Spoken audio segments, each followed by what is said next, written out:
On the highway, better performance from you guys? Where do you sit? Scoreboard not great, but...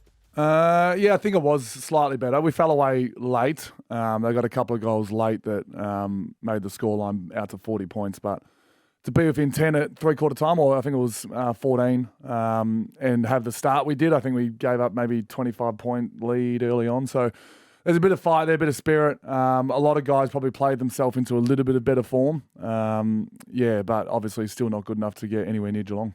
It looked more like a Melbourne game. I mean, you had more inside 50s, which is pretty typical for you guys. But just that forward connection piece, is that...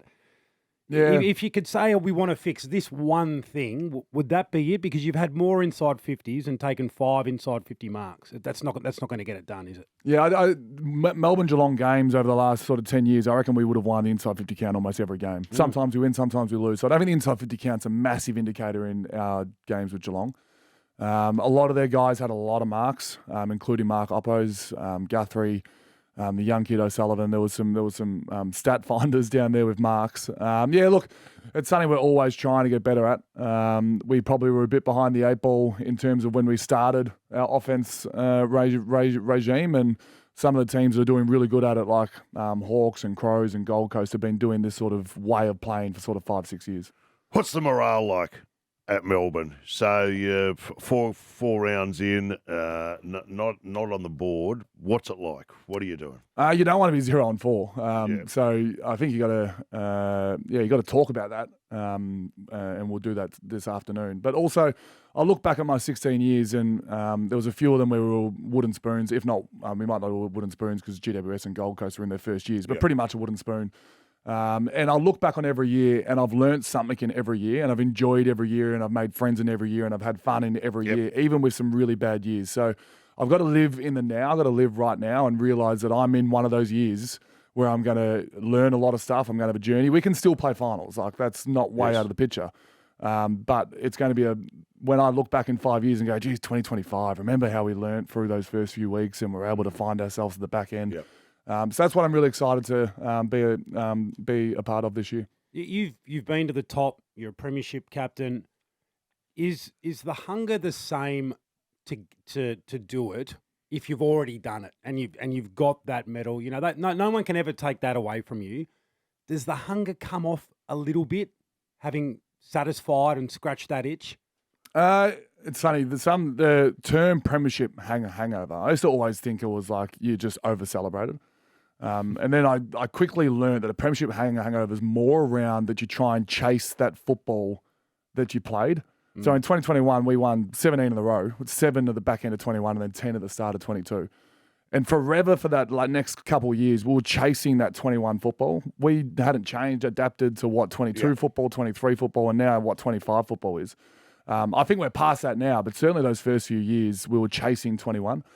I'm still. I mean, you would have seen the camera go around a couple of D's boys at the end of the game on the weekend. We were hurt.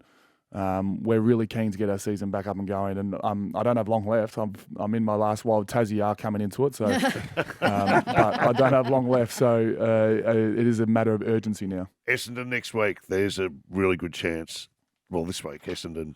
We got an interesting 4 weeks coming up, which is really going to see where we're at. We got Essendon, Freo, West Coast, Richmond, Anzac Eve, the fourth one of those. Up as a beauty. But you rattle those 4 teams off. They're 4 very winnable games. And potentially at the start of the year, you might have said North and Gold Coast might have been as well. So you never know who you're going to play at different points. Right now, we're focused on Bombers, and they're coming off a win against Port at home, where they dominated the game for majority of the game as well, and off a bye. So. We're expecting Bombers as best, and they've got a double ruck, which is fun for me. A couple of guys to tame in the middle. Essendon this week, great chance for the D's to get off the mark this season. Gather round. I'm excited. I've never been over before. We're heading over. We'll be doing the show there from Wednesday. When do you guys head over? Do you get excited about the week? Last year we did what Saints did. We were there for the week before, so we had the whole week lead in to gather around, and did what Saints did as well and won both games. Well, they've still got to win the second one, but won both our games, and it was an incredible week. This year we're actually, we're flying in and out. We're an in and out job. We've got Bombers on Saturday night at Adelaide Oval. I'm not sure if they nailed their Adelaide Oval schedule. It's Carlton West Coast is 18th v 16th, and then us Bombers is 17th v 15th. I'm not sure if they nailed that one, but no, look, I'm really keen. We don't get many primetime games at the moment. We had Friday night, and now we got basically the middle game at Adelaide Oval on gather round. So we're really keen to get up there. I'm surprised you're not going early and spending the week there. Jack Higgins, you mentioned the Saints are, and he's excited about it. Any plans for the week in Adelaide? No, I don't like Adelaide, so I'll probably be in my room playing Call of Duty with the boys. All right. Okay. That's pretty harsh. There's a few things in that. So he'll stay in the hotel room and play Xbox.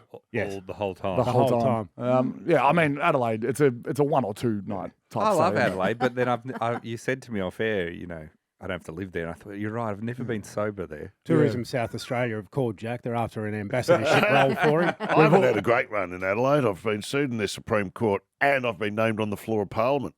So there's not many cities you haven't had that happen, though.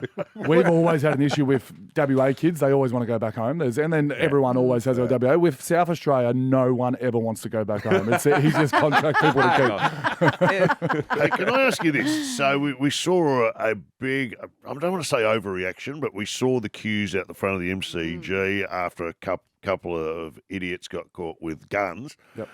Is this going to be a game changer, do you think, now for getting crowds in and out of games for the remainder of the season? I think it has to be. If I was in the queue, you sort of understand why.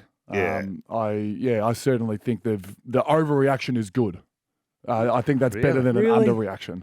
It's just, I just think it's so typical that the security guards get it wrong, and then the punters lining up for an hour to get into a footy stadium pay the price. We remember at the height of the terrorism furore, and ISIS, getting into the MCG became like a 2-hour. Yeah, but it doesn't need to. It doesn't need to. Nightmare. There'll be an overreaction now, but it'll ease off. It has to ease off because that's not sustainable, and it's not fair on footy fans that you line up for that long. This is like the AFL cracking down on holding the ball. They do it intensely for 2 weeks, and then they forget it exists. Is it? It'll all be over. It'll all be over. The no 15 kicks at one at the moment.